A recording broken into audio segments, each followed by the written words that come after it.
Hi friends, hello, good morning. ఈ రోజు video ఏంటంటే ఆంధ్రప్రదేశ్ స్టేట్ గవర్నమెంట్ నుంచి కొత్తగా ఒక అప్డేట్ అయితే వచ్చింది.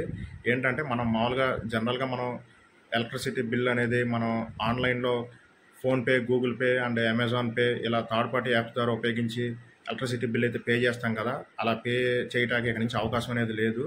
మనం ఏంటంటే ఫోన్పేలో కానీ గూగుల్ పేలో కానీ ఆటో పే అనేది సెట్ చేసుకుని వదిలేస్తాం. మనకి ఆ టైంలో డేట్ ఎప్పుడైతే డ్యూ డేట్ అనేది వచ్చిందో ఆ డేట్కి మనకి బిల్ అమౌంట్ అనేది ఆటోమేటిక్గా మన అకౌంట్లో నుంచి డిడక్ట్ అయిపోవడం జరిగింది. లేకపోతే మనం డైరెక్ట్గా పే చేస్తాం అయితే జరుగుతుంది, పిన్ నెంబర్ ఎంటర్ చేసి.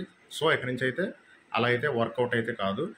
దానికల్లా రెండు సొల్యూషన్స్ ఉన్నాయి. ఒకటి ఏంటంటే మీరు డైరెక్ట్గా వెళ్ళి లైన్లో నుంచి మీ దగ్గరలో ఉన్న ఎలక్ట్రిసిటీ ఆఫీస్కి వెళ్ళి పే చేయాలి, లేకపోతే త్రూ ఆన్లైన్లో వెబ్సైట్ ద్వారా పే చేయాలన్నమాట. ఎందుకంటే ఇప్పుడు ఈ ఫోన్పే, గూగుల్ పే ద్వారా పే చేయడం వల్ల ఏంటంటే మన ఏపీఎస్పీడీసీఎల్ ఉంది కదా, Andhra Pradesh state power distribution corporate limited, వాళ్ళకి ఏంటంటే ఆ యాప్కి కొంచెం అమౌంట్ అనేది జనరేట్ అనేది అవ్వట్లేదు గవర్నమెంట్కి. ఈ థర్డ్ పార్టీ యాప్స్ చేయడం వల్ల దాన్ని ఎవరు పట్టించుకోవట్లేదు. అందుకని ఆ ఒక ఉద్దేశం చేత ఏంటంటే ఇక మనం ఏంటంటే డైరెక్ట్గా వాళ్ళ వెబ్సైట్లోనే వెళ్ళి చేయాలి. ఇప్పుడు మీరు అనుకోవచ్చు, ఒకవేళ మనం ఫోన్పే కానీ గూగుల్ పే కానీ ఆటో పే సెట్ చేసాం కదా, అమౌంట్ అనేది పే చేస్తే డిడక్ట్ అయిపోతుందా అని చెప్పి అనుకుంటే అమౌంట్ అనేది డిడక్ట్ అవ్వదు, వాళ్ళకి వెళ్ళదు. కాకపోతే మీకు ఏంటంటే నెక్స్ట్ బిల్ వచ్చేసరికి ఈ కరెంట్ నెలలో బిల్ ఉంది కదా, ఈ బిల్కి పెనాల్టీ అయితే పడిద్ది. ఆ పెనాల్టీతో మీరైతే పే చేయాల్సి అయితే ఉంటుంది.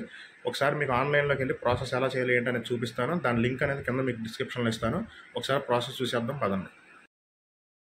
మీరు గూగుల్లోకి వెళ్ళి how to pay current bill through online అని కొడితే మీకు ఫస్ట్ లింక్ అనేది వచ్చింది. APSPDCL Andhra Pradesh state power distribution corporate limited అని వచ్చింది. ఆ లింక్ ఓపెన్ చేయగానే ఫస్ట్ మీరు సర్వీస్ నెంబర్ అయితే ఎంటర్ చేయాల్సి ఉంటుంది. ఎంటర్ చేసిన విధంగా స్క్రీన్లో కనిపించిన విధంగా మీరు కింద క్యాప్చా అయితే ఇవ్వవలసి అయితే ఉంటుంది. క్యాప్చా ఇచ్చిన తర్వాత ఒకసారి మీ డీటెయిల్స్ అన్నీ, సర్వీస్ నెంబర్ అనేది మీకు బిల్ పైన ఉంటుంది కదా, ఒకసారి స్క్రీన్ మీద చూడండి, కనిపిస్తుంది.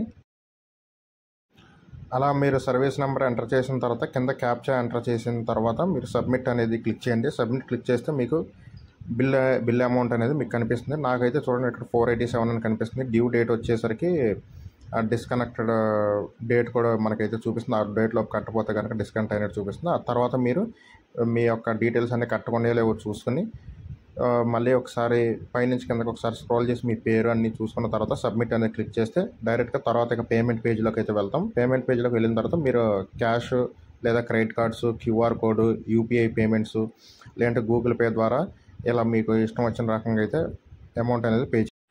ఈ రకంగా అయితే మీరు పేమెంట్ అయితే చేస్తే కనుక మీ యొక్క బిల్ అమౌంట్ అనేది సక్సెస్ఫుల్గా పే అయినట్టు జరుగుతుంది. తర్వాత గవర్నమెంట్కి అనేది 2 to 3 days లోపు వాళ్ళకి క్రెడిట్ అయ్యి మీ బిల్ అనేది క్లోజ్ అవుతుంది. అలా ప్రతి మంత్ అనేది మీరు ఇలా ఈ మెథడ్ ద్వారానే ఆన్లైన్లో కానీ ఆఫ్లైన్లో కానీ కరెంట్ బిల్ అనేది పే చేయడం జరుగుతుంది.